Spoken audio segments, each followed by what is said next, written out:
এরা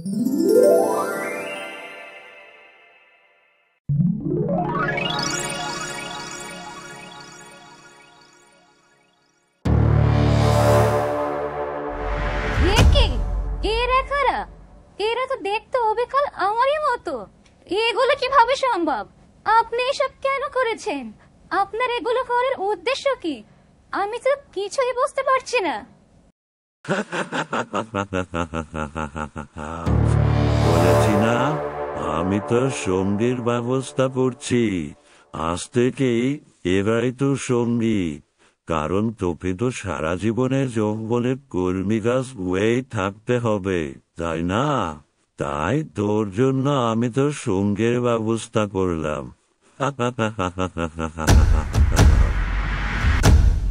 চাই না আমার সঙ্গী। আপনি এক্ষুনি এদেরকে এখান থেকে সরিয়ে নিন বলছি। এক্ষুনি সরিয়ে নিন। আমার এদেরকে একদমই সহ্য হচ্ছে না, একদমই না।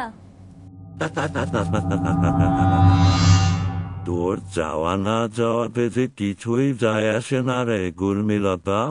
এগুলো তো তুই আমাকে পড়তে বাধ্য করেছিস। কারণ তোকে এর আগে আমি যে মরণ বিষ দিয়ে মারতে চেয়েছি তাতে কিছুই হয়নি। তাই তোকে আমি এইভাবে বাঁচিয়ে রেখে তিলে তিলে মারবো। আর তুইও দুঃখে দুঃখে শেষ হতে থাকবি। কিন্তু কেন? আমার ক্ষতি করে আপনার কি লাভ? আপনি কেন আমার পিছে লেগে আছেন? আপনার সাথে তো আমার কোনো শত্রুতা নেই। হ্যাঁ, তাই তো। তোর সাথে তো আমার কোনো শত্রুতা নেই। তবে আমি এসব কেন করছি? শত্রুতা আগে না হলেও ধরে নে এখন তুই আমার শত্রু হয়ে গিয়েছিস। এবার বুঝলি তো, তুই একমাত্র সে যার ওপর আমার এত দিনের সাধনা জাদুবিদ্যা ব্যর্থ হয়েছে। তোকে তো আমি ছাড়বো না রে কর্মীলতা। তোর শেষ পরিণাম যে আমার হাতেই হতে হবে, আমি এটা দেখার অপেক্ষায় থাকবো। তুই কি ভেবেছিস শয়তান জাদুকর? তুই আমার মতো অনুরূপ কলমি গাছ তৈরি করে আমার ক্ষতি করতে পারবি? তা কখনোই সম্ভব না। তুই দেখে নিস, তুই আমার কিচ্ছু করতে পারবি না। আচ্ছা, তাই বুঝি? আমি তোর ওই ক্ষতি করতে পারবো না? ঠিক আছে, তুই এটা কিছুদিনের মধ্যে টের পাবি, বুঝবি কর্মীলতা। হ্যাঁ, ঠিকই বলেছি। তুই আমার কিচ্ছুই করতে পারবি না শয়তান কবিরাজ। এসব করে কোনোই লাভ হবে না তোর। আখেরে ফলাফল শূন্য। আমি জানি তোর সাথে আমার কোনো শত্রুতা নেই। ভালোই বলে বলছি, কে তোকে এখানে পাঠিয়েছে? কার বুটি হয়ে তুই এসব করছিস?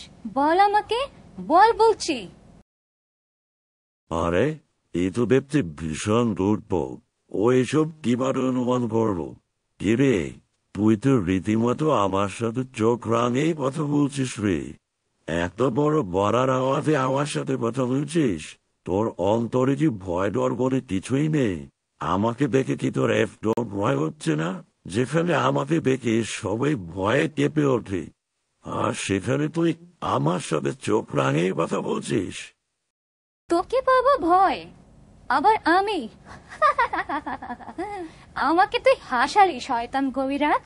তুই কলমিলতাকে চিনতে ভুল করেছিস। বরং তুই আমাকে ভয় পেয়ে যাবি। নিজের ভালো চাস তো বল, কে এখানে তোকে পাঠিয়েছে?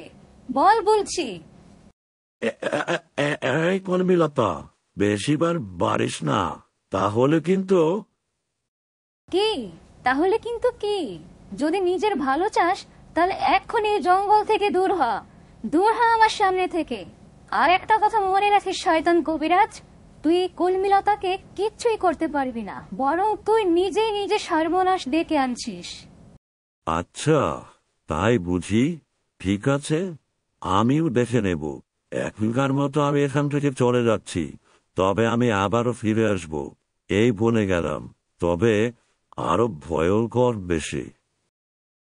সূর্য ঠিকই বলেছিল, ওদের অনুপস্থিতিতে আমার শত্রু আমার ক্ষতি করতে পারে। ঠিক তাই হলো। ওরা ফিরে আসলে আমার ওদেরকে সব কথা খুলে বলতে হবে।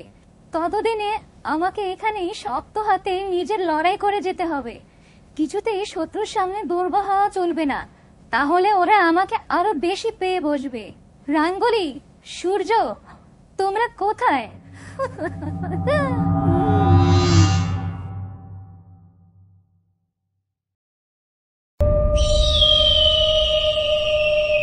রাঙ্গুলি, আমরা নীলাচল পাহাড়ের খুব কাছে এসে পড়েছি। ওই তো স্পষ্ট দেখা যাচ্ছে পাহাড়কে। রাঙ্গুলি, ওই যে একটা গাছ দেখা যাচ্ছে, তুমি ওখানেই নেমে পড়ো। ঠিক আছে সূর্য, আমি তাই করছি। ওই গাছের পাশেই নামছি।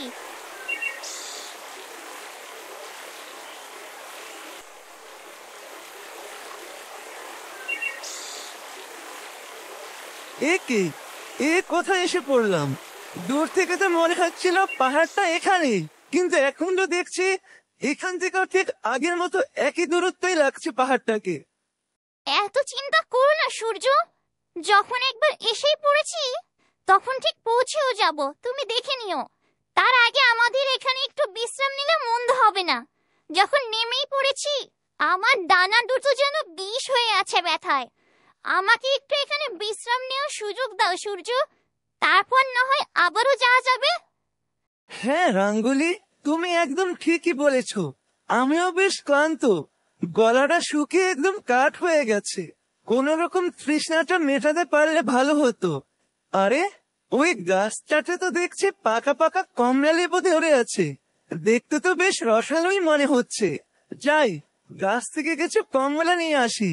এ যাত্রায় এই কমলাগুলো দিয়ে যদি তৃষ্ণাটা মেটানো যায় তাহলে মন্দ হয় না।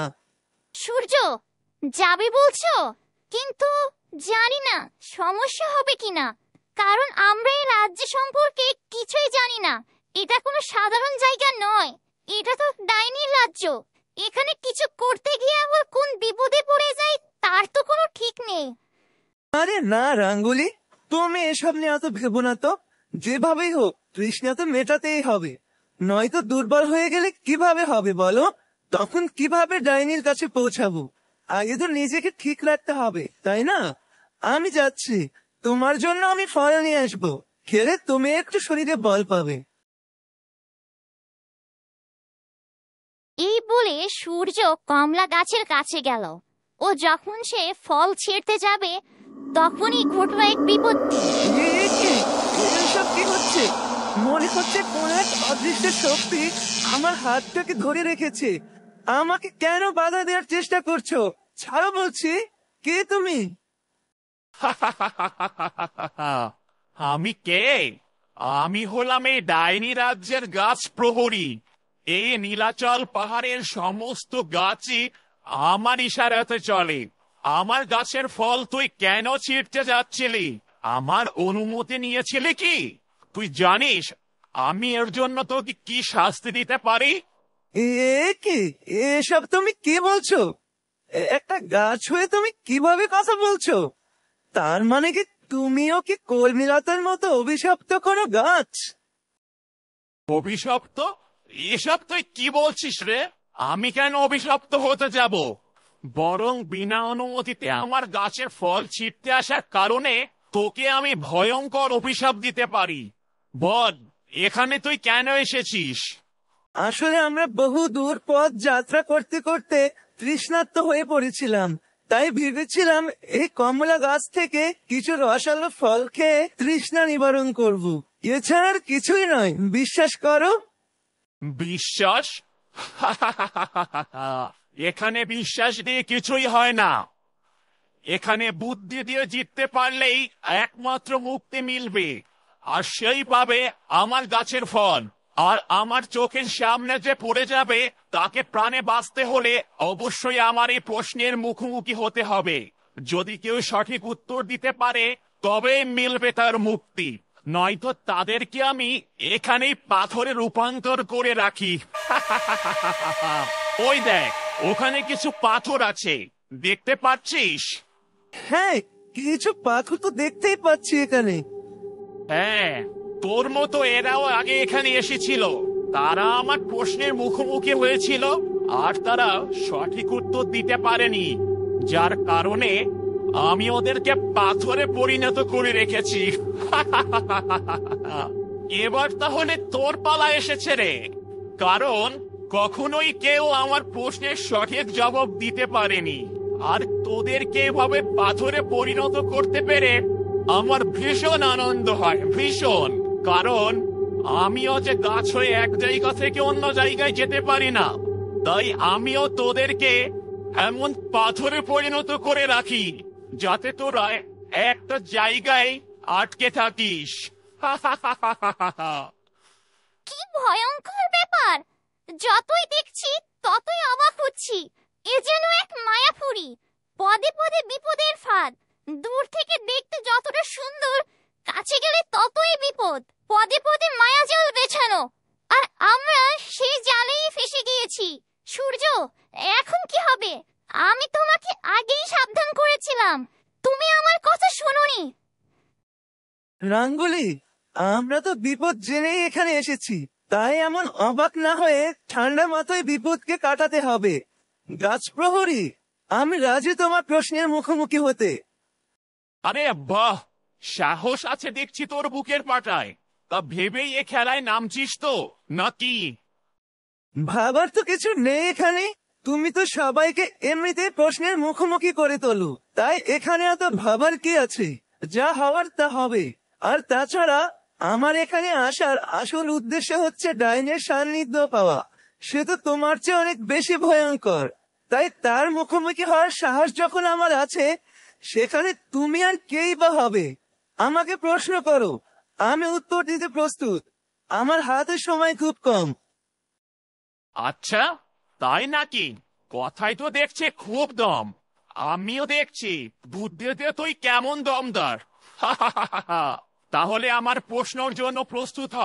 বল তো দেখি ছোড়া, কি আছে তোর জানা? আছে প্রাণ, নেই আশা, নেই কোনো পাখা, তবুও যার উপকারে দিকে দিকে সারা। বল, এর উত্তর কি হবে?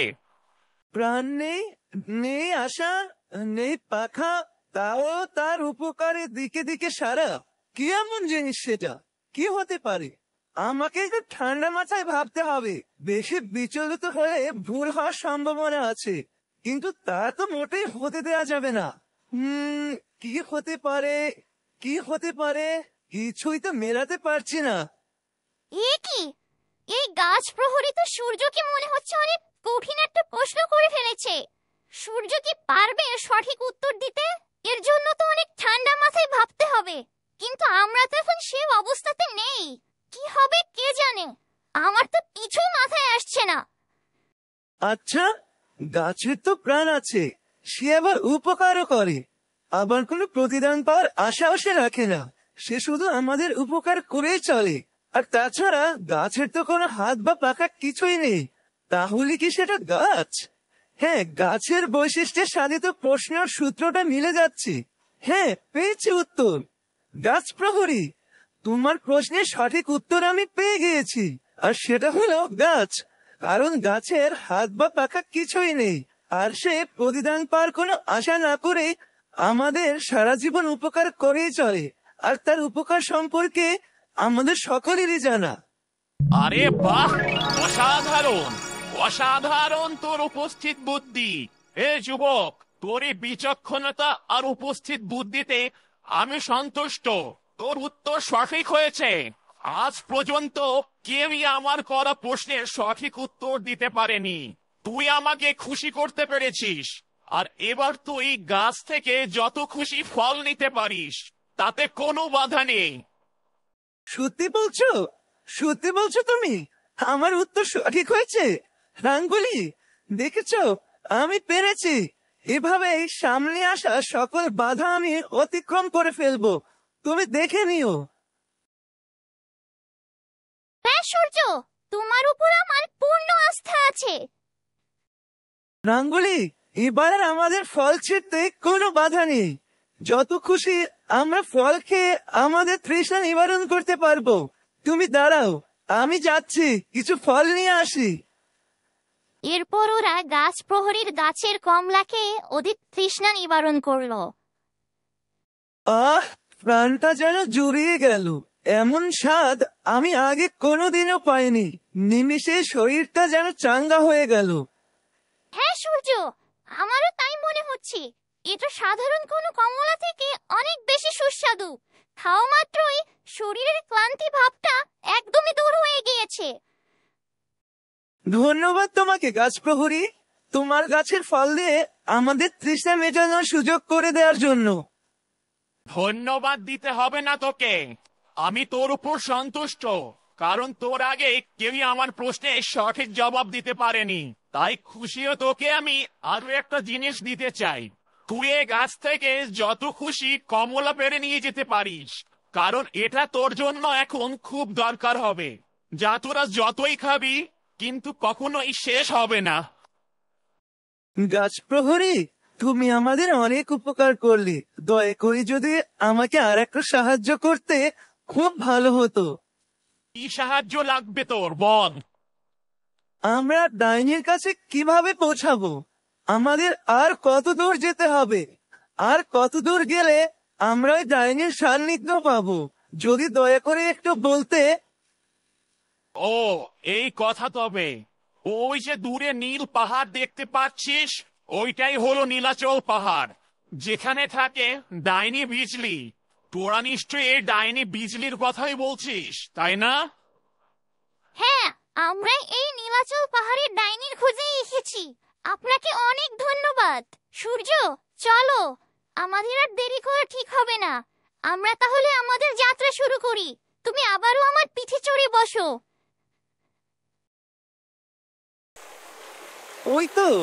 ওই তো নীলাচল পাহাড়। পৌঁছে গেছি আমরা। রাঙ্গুলি, আমাদের এখানেই নামতে হবে। কিন্তু কবিরাজ বাবা যে বলেছিল নীলাচল পাহাড়ের এক গুহাতে ডাইনির বাস। কিন্তু আমরা তো এখানে কোনো গুহা খুঁজে পাচ্ছি না। এখন আমাদেরকে গুহাটাকে খুঁজে বের করতে হবে সূর্য। কি যেন একটা শব্দ শুনতে পেলাম। যতদূর মনে হচ্ছে কোনো পাথর সরালে যেমন শব্দ হয়, শব্দটা ঠিক তেমনই ছিল।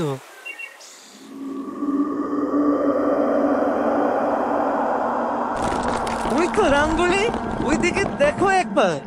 একটা গুহার মুখ থেকে পাথর সরে যাচ্ছে। তার মানে কি আমরা সে ডাইনি বিজলির গুহার সামনে এসে পড়েছি? চলো, আমাদের কি এখনই গুহার মধ্যে প্রবেশ করার চেষ্টা করতে হবে।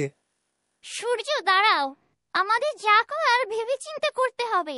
আবার যেন আমাদের বিপদে পড়তে না হয়। আমার তো খুব ভয় করছে, না জানি এখান থেকে আবার কোন নতুন বিপদে পড়ি। এখন ভয় পাওয়ার সময় নয় রাঙ্গুলি, আমরা সব জেনে বুঝে এখানে এসেছি। এটা যে একটা মায়া রাজ্য, যেখানে পদে পদে মায়া জাল বেছানো, যা দূর থেকে দেখতে সহজ কিন্তু তা পার করা কঠিন। একেই বলে মায়া জাল, যা এই রাজ্যের প্রতি পরতে পরতে ছড়ানো। চলো রাঙ্গুলি, আমাদেরকে এখন সামনে এগোতে হবে। এই বলে যখনই সূর্য গুহার সামনে দাঁড়ালো, ঠিক তখনই গুহার ভিতর থেকে একদল বাদুড় এসে সূর্যের উপর আক্রমণ করলো। এটা এক বাদুড়ের ঝাঁক। দূর হ, যা এখান থেকে, যা। এরা তো মনে হচ্ছে আমাকে ছিঁড়ে খাওয়ার চেষ্টা করছে। যা যা এখান থেকে, যা। রাঙ্গুলি, আমি এদেরকে ছড়াতে পারছি না কিছুতেই। এরা যে আমাকে কঠিন ভাবে ঘিরে ধরেছে। যা যা এখান থেকে। সূর্য, আর সামনে এগোনোর চেষ্টা করা ঠিক হবে না। গুহাতে এই মুহূর্তে প্রবেশ করা খুবই বিপজ্জনক হয়ে পড়েছে। তাড়াতাড়ি আসো, এগুলো নিশ্চয়ই ওই ডাইনির পোষা বাদুড়, যারা আমাদেরকে আক্রমণ করার চেষ্টা করছে। তাড়াতাড়ি ফিরে আসো সূর্য, তা না হলে বিপদ আরো বাড়তে পারে। আমাদেরকে এই গুহায় প্রবেশ করার অন্য কোনো নতুন উপায় বের করতে হবে। হ্যাঁ রাঙ্গুলি, তুমি একদম ঠিকই বলেছো। হয়তো আমি এক্ষুনি ফিরে আসছি। বন্ধুরা, সূর্য কি পারবে ডাইনির থেকে নীলচুনি ছিনিয়ে আনতে? দেখতে হলে চোখ রাখো গল্প ঝুলিতে। আজ তোমাদের জন্য একটা ধাঁধার পর্ব থাকবে। আছে শুরু নেই শেষ, কাস্তার বহমান, না শুনে সে কারো আহ্বান। এর উত্তর কি হতে পারে? তোমরা কমেন্ট করে অবশ্যই জানানোর চেষ্টা করবে। আর সঠিক উত্তরটি পেয়ে যাবে আগামী পর্বে। কলমিলতে গল্পগুলো তোমাদের কেমন লাগছে তা কমেন্ট করে অবশ্যই জানাতে ভুলবে না।